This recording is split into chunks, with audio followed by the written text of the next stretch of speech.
What's up, Facebook, and hi, thanks so much for tuning in, and welcome to Thursday, 1 p.m. GMT, 8 a.m. EST.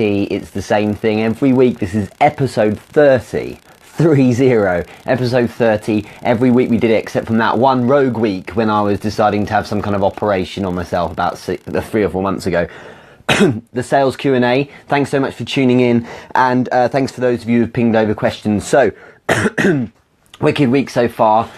It's been a lot of fun things happening. I was in London yesterday coaching some new people on closing, coaching some new people on negotiation, coaching some new people who have a brand new product. And seriously, you guys got to listen to this. If you've got a brand new product, okay, but you've already also got established products as well, it's crazy, man. These guys were missing this tiny little element. It was so important. I've got to share it. So basically, they had a brand new product. They're just about to launch it. It's not live yet. And they also had existing products that has a heritage of almost 30 years. So these guys are world class, like multi-million pound business in what they're doing. And they're just launching this new product. They were pranging out this new sales team because they were saying, look, our problem is that no one's interested in buying this new product, Richard. What they're doing is the crazy thing is what they were doing is they were trying to sell it as if it's an established product. So when people are asking them, because this is a marketing product, I'm not going to give too much details because it's not launched yet officially,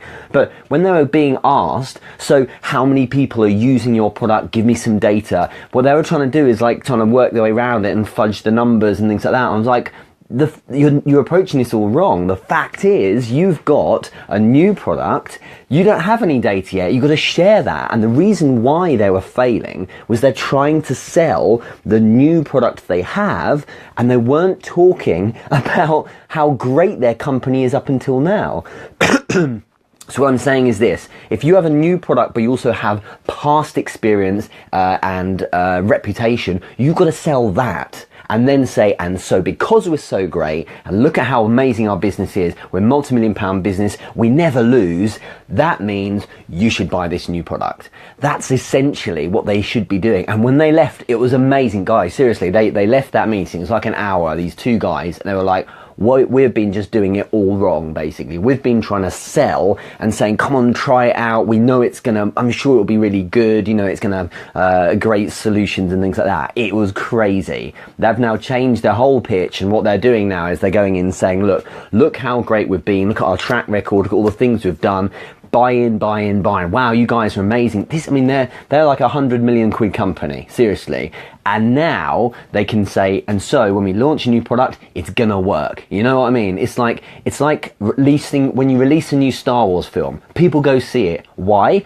They don't know how good the film is, but they know from past experience, well, let's at least say the first 3, that they want to go and see the next one because the last ones have been really good. It's the same kind of thing. So that was a crazy thing. It's a big lesson for some people. They don't really recognize that you've got a lot of reputation and experience in the past. You can really sell off that and leverage that if you've got a new product that's as yet unproven. But anyway, that was a really important lesson I wanted to share. Today we've got some interesting stuff going on. So the Basics of Sales course, I want to make an incentive or an offer for you guys on. So I'm sharing it because it's the 30th episode of the sales Q&A. So this is the 30th week that we've been doing this. Every single one of you, thank you for joining. So if you're watching this later, because I know some of you are tucked up in bed, if you're watching this later because you're at work at the moment or something like that, I thank you so much for doing that. These streams now, it's literally hundreds of views they're getting. I'm really, really impressed with that kind of thing. All of you tuning in right now and liking it and stuff like that, seriously, it means a lot to me, so thanks so much. So as a thank you, if you're watching this, you will get a way that you can access the Basics of Sales course at a seriously good offer. So just before I go any further and talk about and go through the questions, there are 3 things that was shared with me, and I shared a couple of posts yesterday, I think, about Basics of Sales.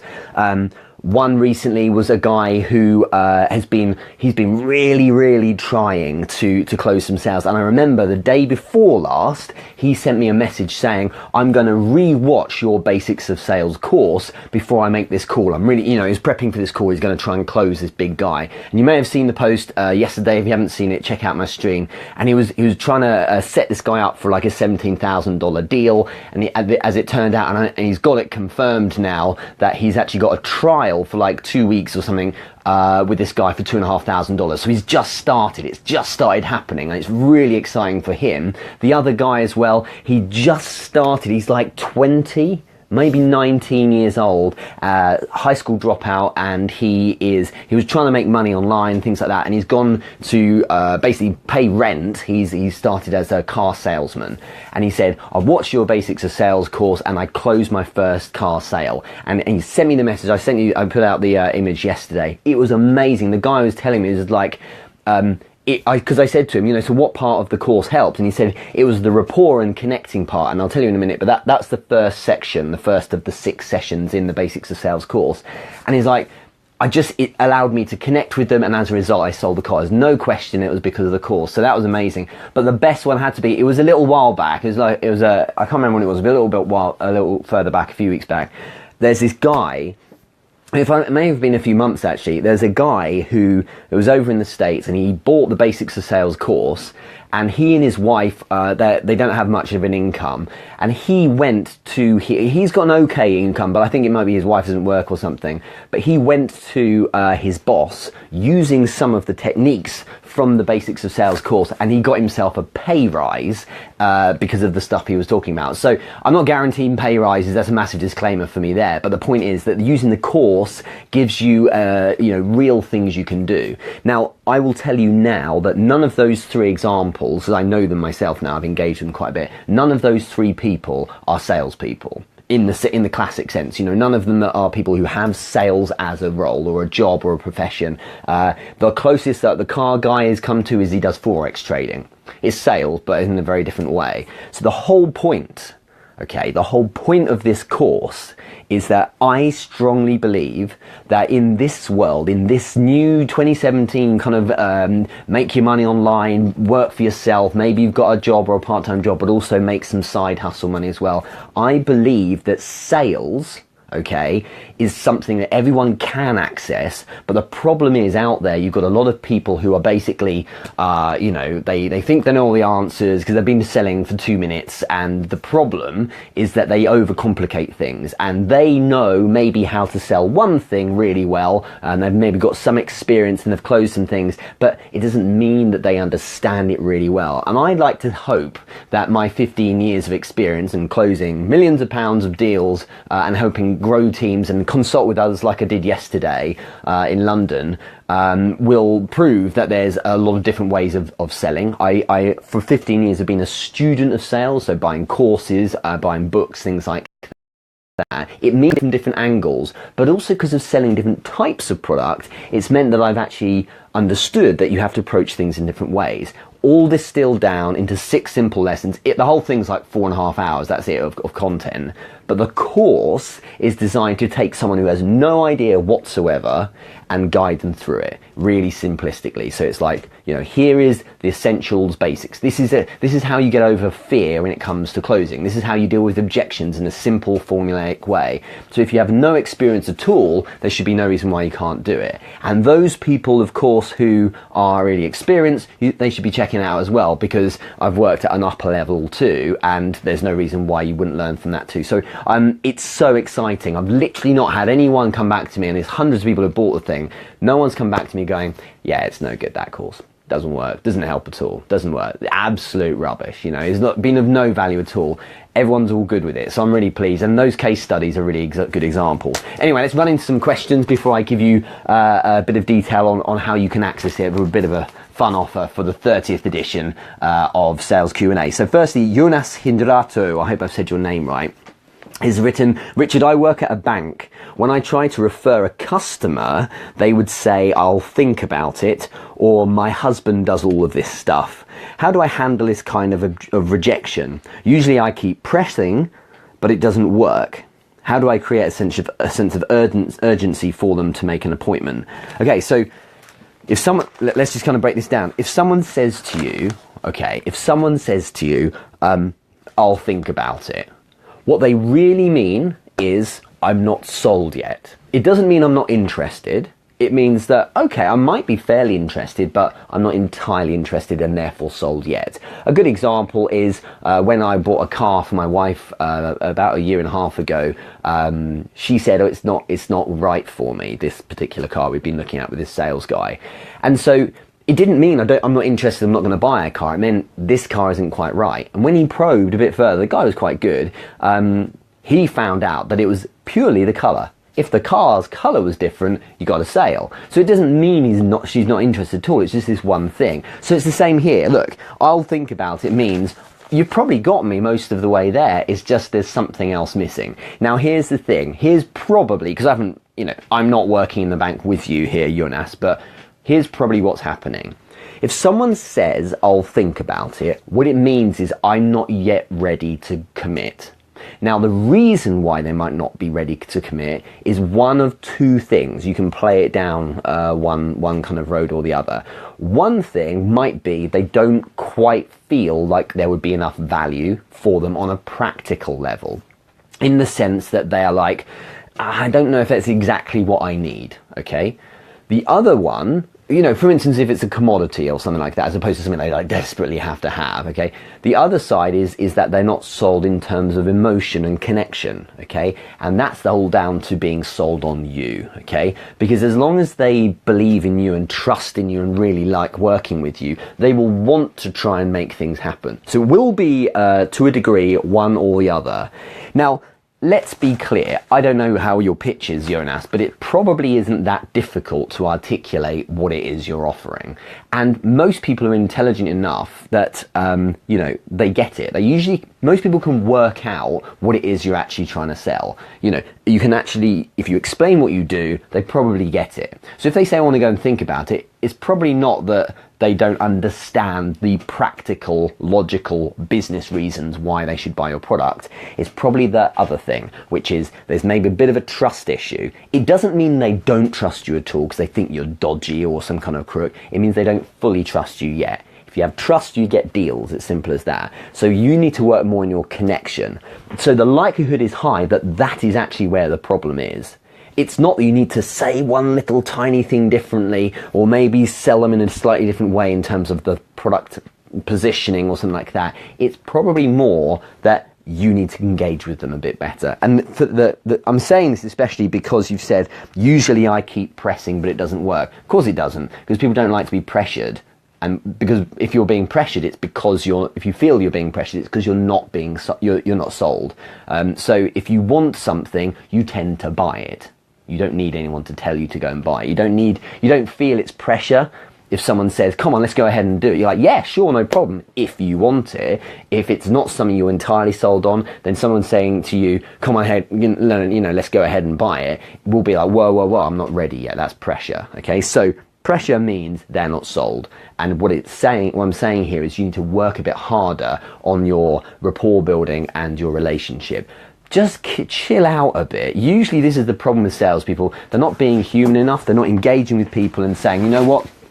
Just lost my pen. You know what? Let's just focus on connecting here and just talking a bit more and getting to know each other. And I don't mean, take them for walks in the park or try and be a stand-up comedian or go, some lengthy conversation, but just be a bit more real, be a bit more normal, trying not to fire benefits down their throat. Just try and engage a bit more, be a bit more relaxed, laugh a bit, things like that. These little things are what lubricates it. And if you're doing that, you'll find that person will want to find reasons why they should buy from you. And it means, this is the great thing, if you connect with them and you get that trust being built because you've got that kind of great rapport, what you tend to find is that you can kind of miss the point slightly with your practical selling and selling the products. You can kind of be off point slightly. You might even be that your product is really expensive or even slightly inferior to someone else's. They'll want to buy it. They want to buy it because they like you and they're bought into you. So that's what you need to leverage a bit more. You're probably selling them really well on the practical. They understand it. They just don't get what they don't get that vibe about you too much yet. So that's the thing to think about. I think I'll crack on with it, but how do I create a sense of urgency even to make an appointment? It's simple.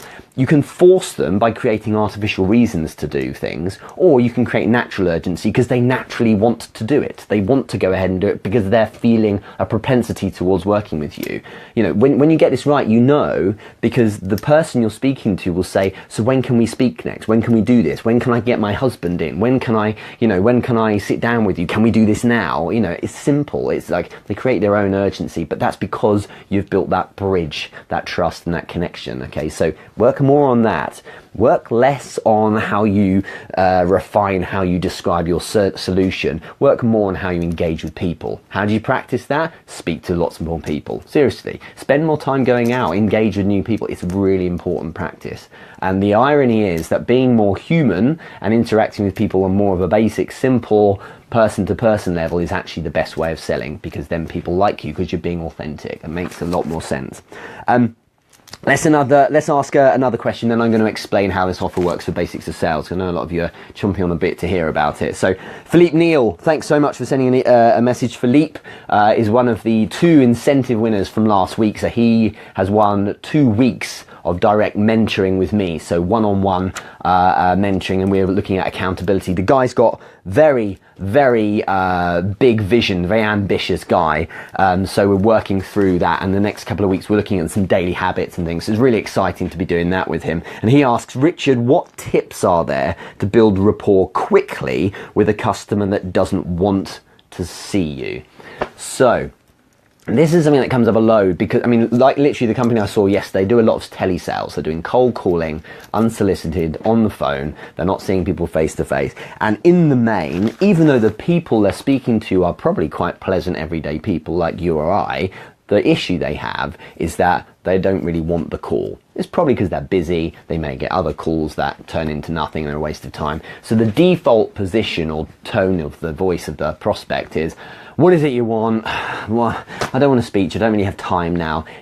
I can't sit about chatting with someone who probably just wants my money and is going to do a poor job of trying to get it. Because that's actually what tends to happen in the main when you have money and commission as an incentive for people. They don't train themselves very well and they just focus on trying to get a deal, and it doesn't work. The irony of it is crazy. So a little rant there, but it's true. So the reason why there's no rapport at the very start is because naturally someone's barriers are up. It's as simple as that. Because they don't know who you are. It's your old human brain from 50,000 years ago thinking this person could be some kind of crazy guy. I don't know who you are. And so we need validation first. Before I'm going to drop the barriers and warm up to you. It's literally no different to picking up someone in a bar. Okay, you need to warm them up first before you can ever expect to get anywhere. So don't expect someone to be effusively excited about about taking your call because they don't have a clue who you are. So that's a natural position for them to take.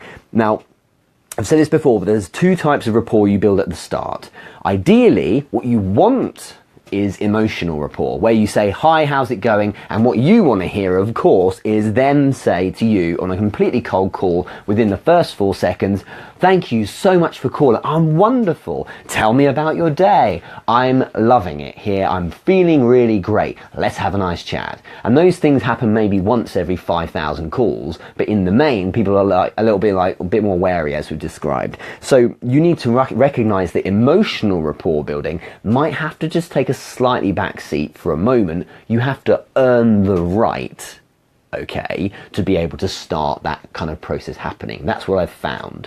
But if you focus more, seriously, I've made hundreds of thousands of phone calls over the years and listened into goodness knows how many as well of people I'm training. And you tend to find the people who win are the ones who lead on the call with practical value first. So they build practical based rapport on a business level. So what I'm saying here is tell them something of great value that's going to be interesting. Leverage curiosity. Okay, leverage stimulating intrigue and intelligent conversation based on research about them, showing you're interested in that person and what they have to say. And if you can do that, then what will happen is that person will not just tolerate you for a few seconds, but they'll be like, you know what, this person's quite stimulating. Their subconscious will tell them, continue this phone call. Okay, you've said something might be of value to me. Am I your best friend? Am I going to invite you to my wedding? Probably not yet, but right now there's an interest in us having some kind of, chat back and forth, because actually you're providing me with value. You're talking right now about something that could help me. And I think that's stimulating, because you're showing you've done an ounce of research. You're talking about things that are relevant to me. And wow, now you're asking me questions that are related to it. Small, simple, easy to answer questions that don't require so much. And I'm happy to answer those as well. Building from there, you can then move to a stage where you've got this foundational platform where you can start, if there's an opportunity, maybe you make a little joke or something, and you find out things that you've got in common with one another, because you need to have that conversation going.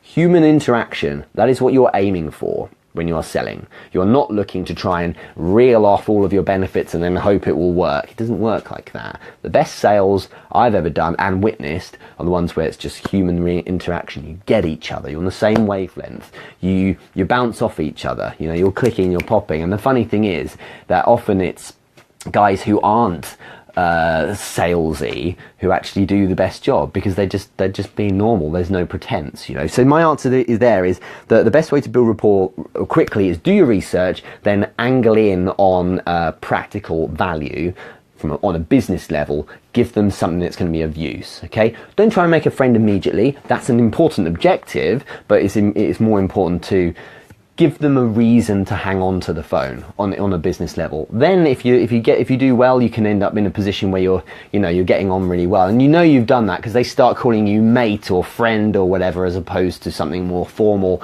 and then you're away. And it's amazing that it's the best deals you do where they often spend the most money, and they are always so happy to hear from you. And it's because you've got that connection.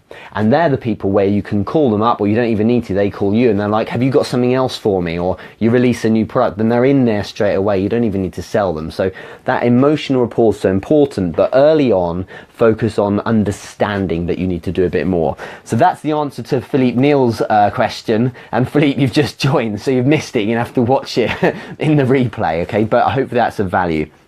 So one of the reasons why I'm excited today is that this is the 30th session. I think it's 36 or so, or 38 for the startup business Q&A. But as I said earlier, and I can't overstate this enough, for people to decide, okay, to put aside some of their day, even if it's 5 or 10 minutes, or even if it's the whole hour, and decide from across the other side of the planet to come and listen to what we're talking about here, is one of the most amazing things for me. Okay, I'm not trying to be cheesy, but it really means a lot.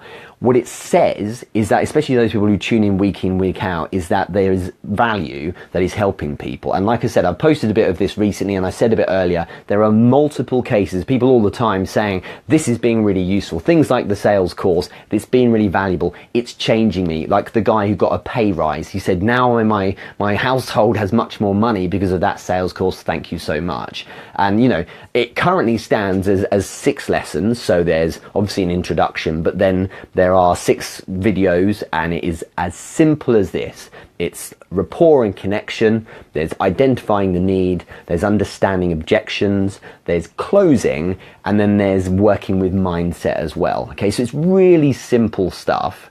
I've distilled everything, and I've taught some pretty advanced level stuff to VPs and sales directors and business leaders, but also to the guys who are just starting out as sales execs. And over 15 years, you get people who are very, very tuned in to the type of person that could classically be a good salesperson. And then you get people who are total introverts, seriously, scared of their own shadow, very shy people, but they want to try it, and they want to try and see if they can make something of it. And everyone learns in slightly different ways, but working on the basis that some fundamentals and essentials will work for people.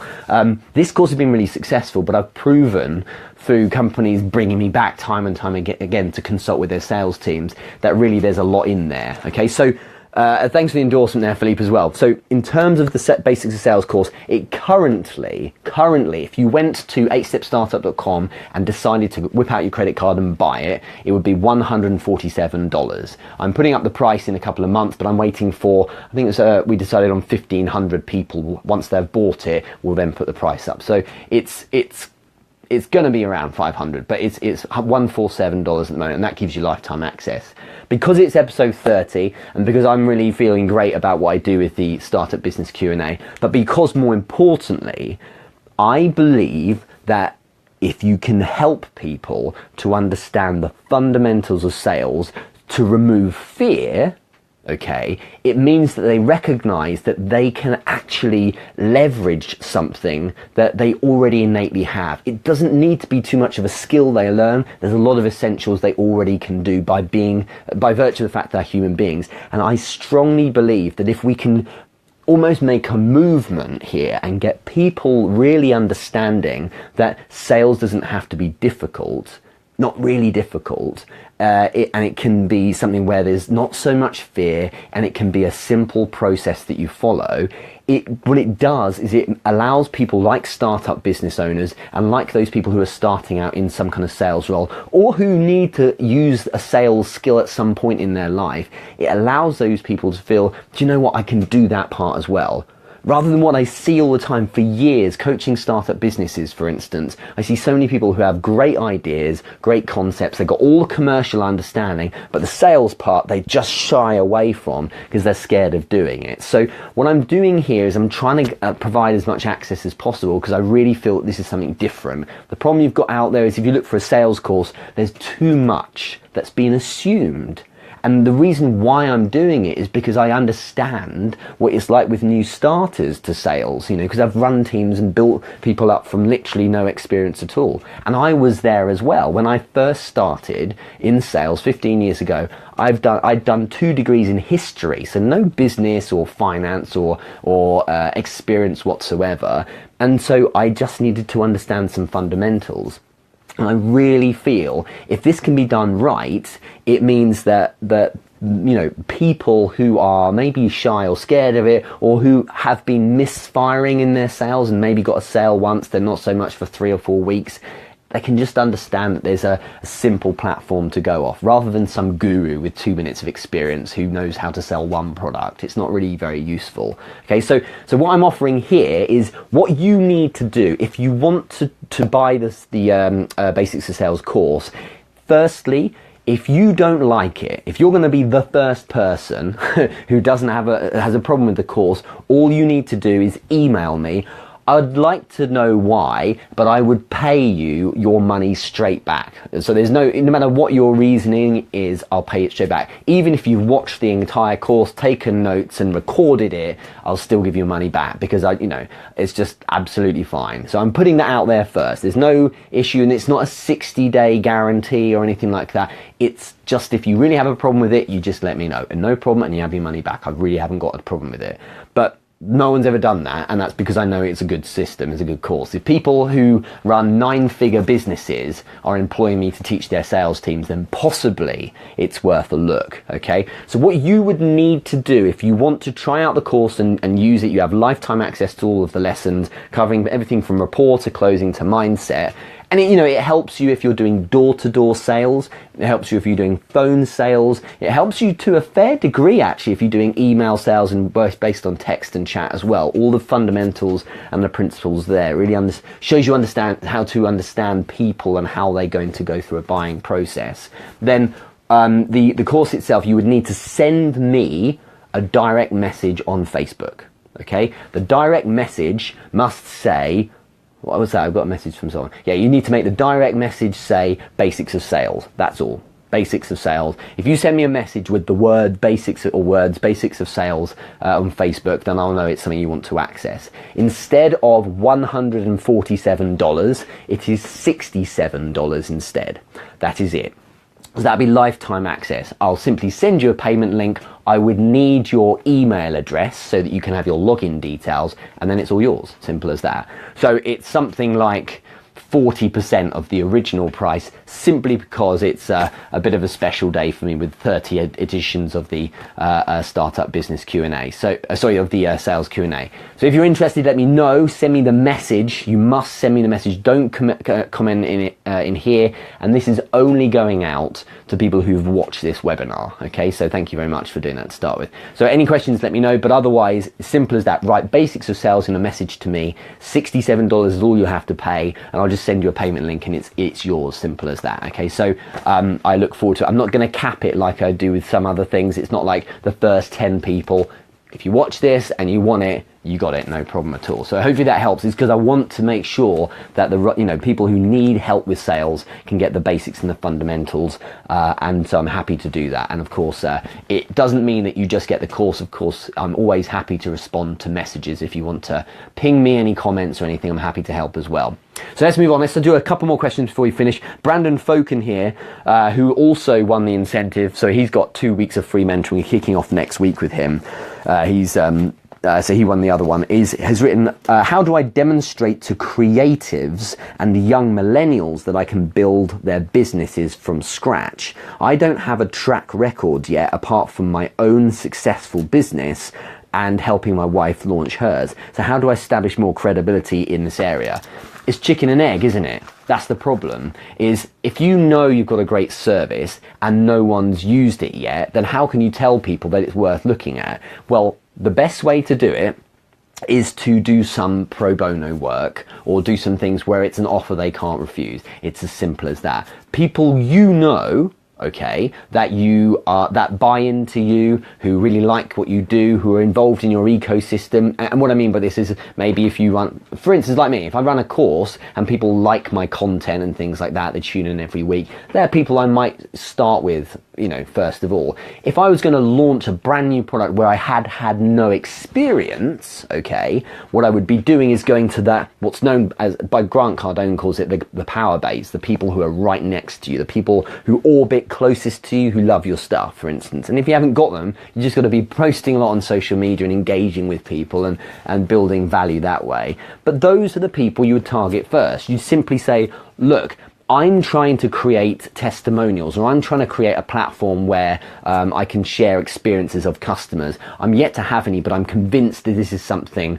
I can do well, because I've done it with my own business and with my wife's business. So Brandon, I'd be saying really simply, can you give me 3 weeks to make an impact for you? In return, all I'd need is a testimonial, if you can live with that, okay? Completely free. Or if you're feeling a little bolder or confident, you can say, give me $100 for it, or something like that. It's amazing. I remember there was a guy once I worked with who was a trader, and he wanted to teach people how to trade. This is an online kind of trader.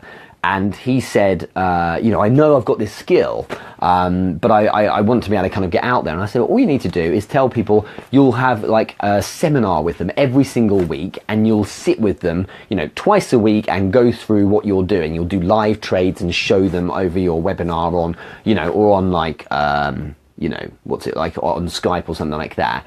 And just say, pay me $17 for the month or something like that. And I remember he got something like 50 people who were signed up. They're like all his friends that were going, hell yeah, for that amount of money. And so we ended up with loads of people paying every single month. He had this money. It's like, I've got to host a webinar and just show people what I'm doing, and I'm trading anyway, so I might as well just show them, and now I'm making money for it. And suddenly he was monetizing it. So what he did was start really small, and as confidence grew, he could charge more money. And I think now he charges a lot more for a client. He would say, for 500 quid for a session or something like that. But you just got to start. All you've got to do is say to 5 people, I'll work for you for free. Because you got to understand at the very start, when you're trying to prove what you can do, it's better to understand that profit is best left alone. You've got to focus on the bigger problem, which isn't profit, by the way. The bigger problem is that no one knows who the hell you are, and no one knows if you're any good. So you need to get some case studies. If you're really good at what you do, and you have people saying to you, that was amazing, it was amazing, when what happens then is those freebies turn into trials, because they probably want to work with you anyway. That tends to be what happens with me. But certainly they will say, I'm happy to endorse your service. Great. So then share it on Facebook or something like that, how wonderful this service has been. And then you've got yourself someone who's not just a customer or endorses you, but of course then their friends are looking at you as well. And then moving on from there, you can say, do you know what? I had 3 people, I did a good job with them, completely free. They might not ever come back to you. So what you do is you say, all right, what I'll do is now I'll see if I can get away with charging $100 and see it and go again. And then it's like, they're all buying it, no problem. Okay, let's ask another 3 people, let's charge $500.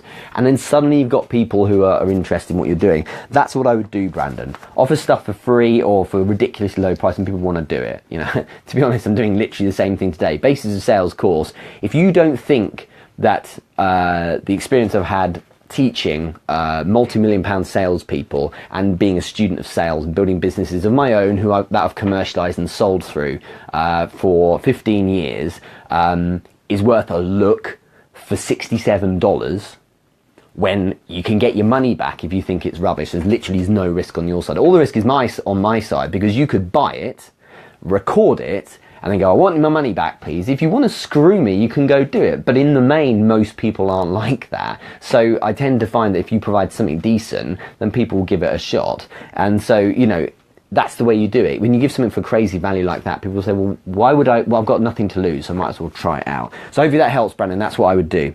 Dean Hoban, thanks so much. I think it's the first question I've had from you, so thanks so much. New guy in the Entrepreneur Business Group. If you're not part of it, you need to join. It's already close now to 1,800 members. It's going up all the time. He's saying, what's missing from my website to aid in converting traffic to sales?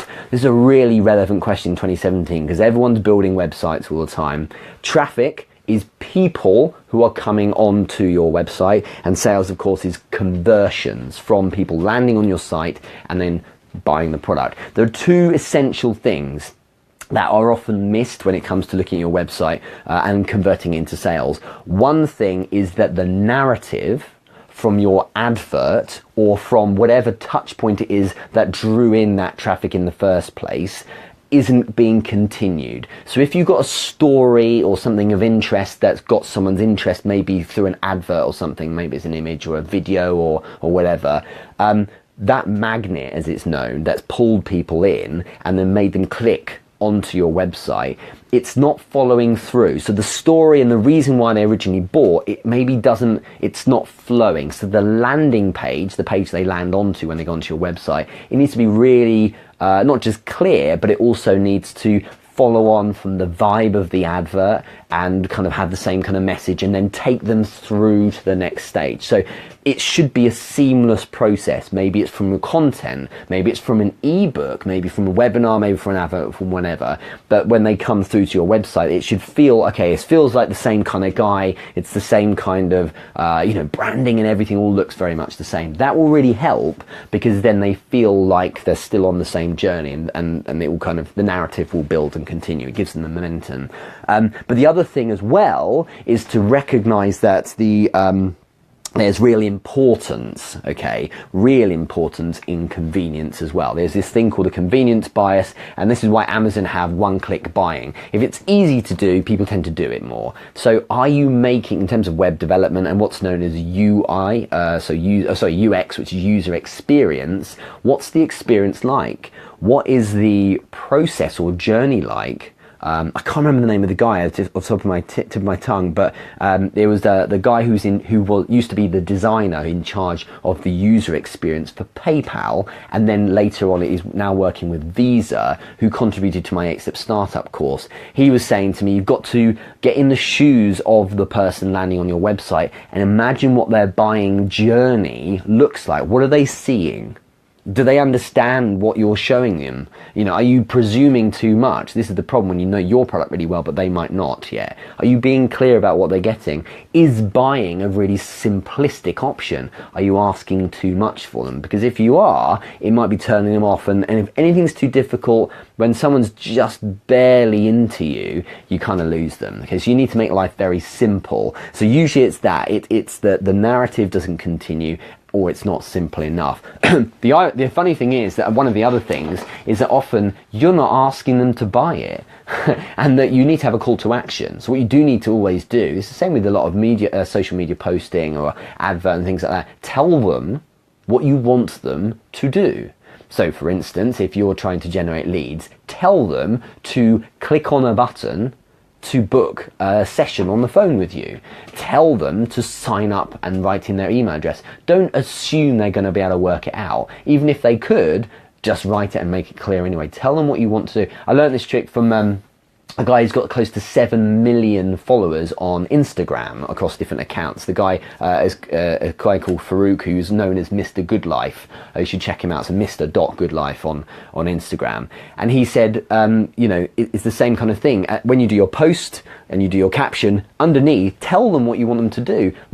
Like my page, or follow my page, or like this post, or tag someone you think would like this. Whatever it is, tell them. Don't just presume they're going to do it all for you. Okay, so that's what I would do, Dean. I would focus on narrative, making sure that's correct, and convenience. But happy to engage a bit more. So ping me a DM if you want, and we can talk about your specific case. No problem. Final question before we finish up. So this one's from Dawn Bell Diaz. Thank you very much, Dawn. And I think it was last week you joined the Entrepreneur Business Group. And your question is, Richard, how do you approach customers that say they want to join your business but then never do?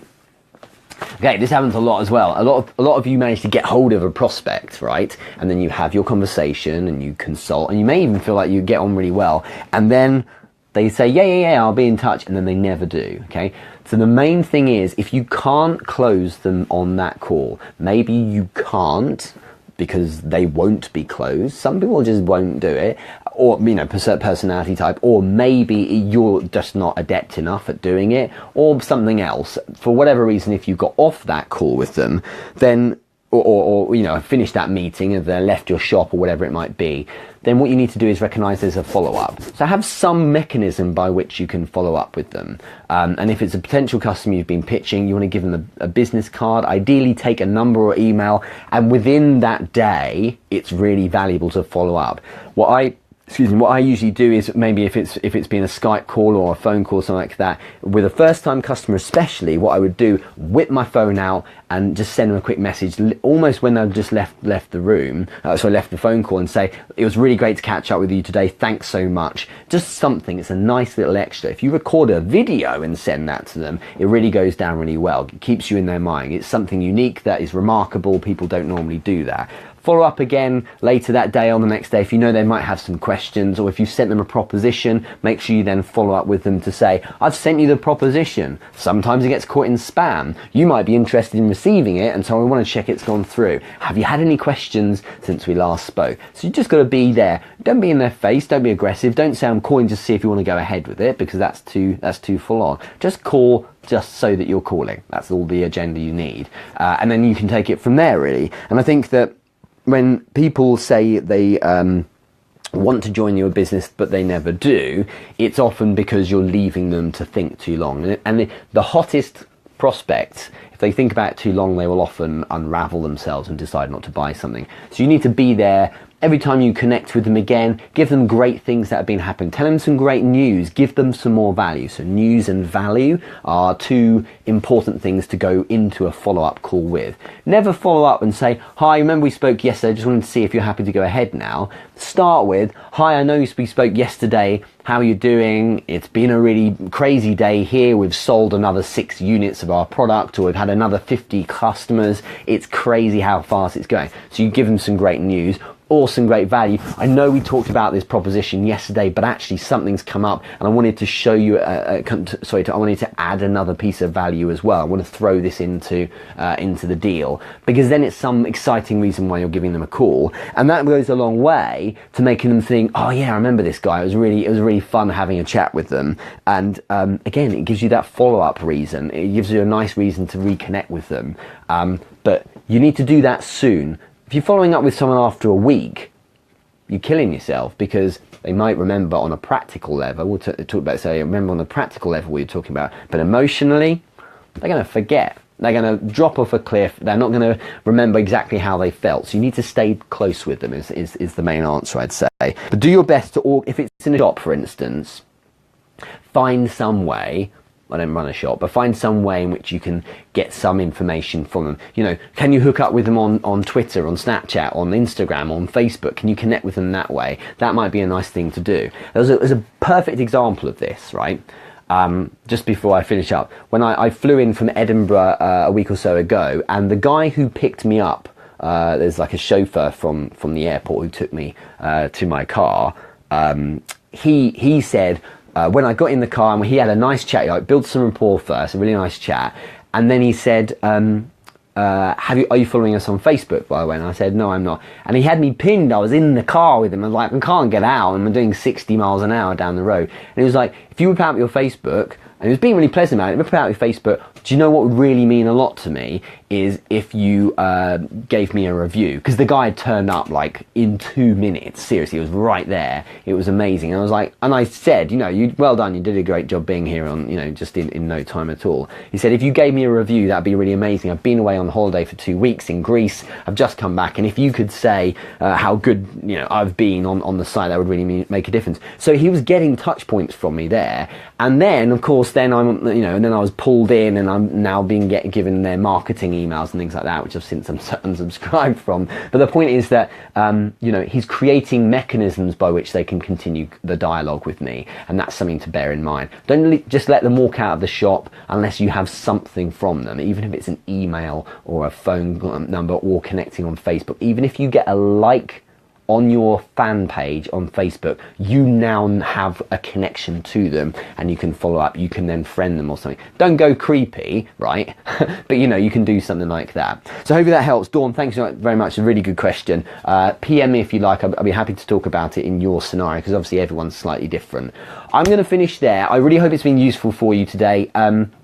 If you're interested in that, so the Basics of Sales course, the entire full set of lessons, all 6 lessons, so building rapport and connecting, identifying the need, so objection handling, closing, and a mindset, and whatever the other one is, questioning as well, I think I said. All of that is going to be in full access for you, and that's $67 only. Okay, there's a lifetime access, but also if you have a problem with it, get your money back, no problem at all. So you can check it out and see what you think. But you have to send me a message directly on Facebook with Basics of Sales. I've already received a few already, so keep sending them through. Thank you very much, those of you who are doing that. And I think I can recognise the picture. You've just went with someone as well, so thank you very much. But if you want to buy them, buy the course, then go for it now. This is only accessible if you're watching this webinar. So if you're staying to the end or you saw it earlier, thank you so much.